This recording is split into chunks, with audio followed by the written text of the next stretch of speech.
Recording by Paul Adams.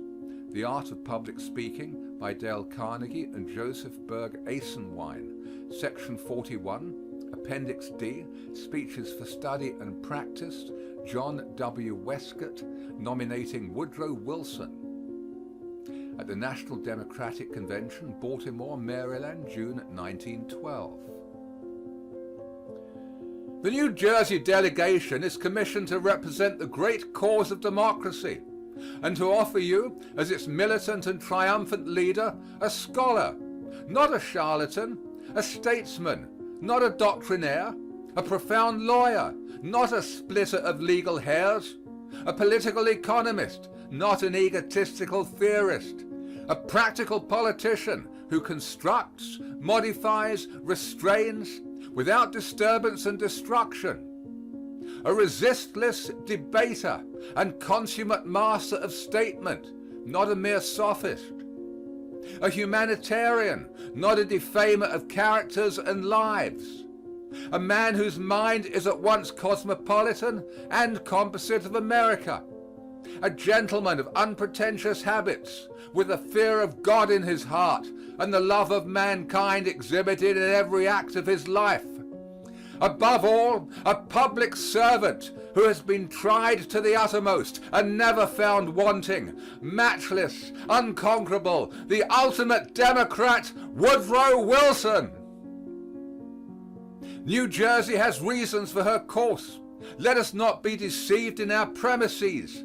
Campaigns of vilification, corruption, and false pretense have lost their usefulness. The evolution of national energy is towards a more intelligent morality in politics and in all other relations. The situation admits of no compromise. The temper and purpose of the American public will tolerate no other view. The indifference of the American people to politics has disappeared.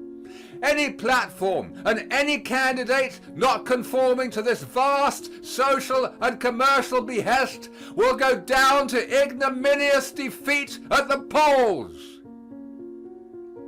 Men are known by what they say and do. They are known by those who hate and oppose them. Many years ago, Woodrow Wilson said, "No man is great who thinks himself so, and no man is good who does not try to secure the happiness and comfort of others." This is the secret of his life. The deeds of this moral and intellectual giant are known to all men. They accord not with the shams and false pretenses of politics, but make national harmony with the millions of patriots determined to correct the wrongs of plutocracy and reestablish the maxims of American liberty in all their regnant beauty and practical effectiveness. New Jersey loves Woodrow Wilson, not for the enemies he has made. New Jersey loves him for what he is. New Jersey argues that Woodrow Wilson is the only candidate who can not only make democratic success a certainty, but secure the electoral vote of almost every state in the Union. New Jersey will endorse his nomination by a majority of 100,000 of the liberated citizens. We're not building for a day or even a generation, but for all time. New Jersey believes that there is an omniscience in national instinct. That instinct centers in Woodrow Wilson. He has been in political life less than 2 years. He has had no organization, only a practical ideal, the reestablishment of equal opportunity. Not his deeds alone, not his immortal words alone, not his personality alone, not his matchless powers alone, but all combined compel national faith and confidence in him. Every crisis evolves its master. Time and circumstance have evolved Woodrow Wilson. The North, the South, the East, and the West unite in him. New Jersey appeals to this convention to give the nation Woodrow Wilson, that he may open the gates of opportunity to every man, woman, and child under our flag.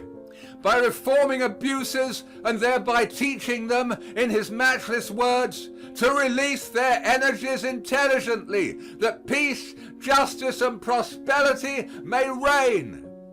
New Jersey rejoices, through her freely chosen representatives, to name for the presidency of the United States the Princeton schoolmaster, Woodrow Wilson. End of section 41.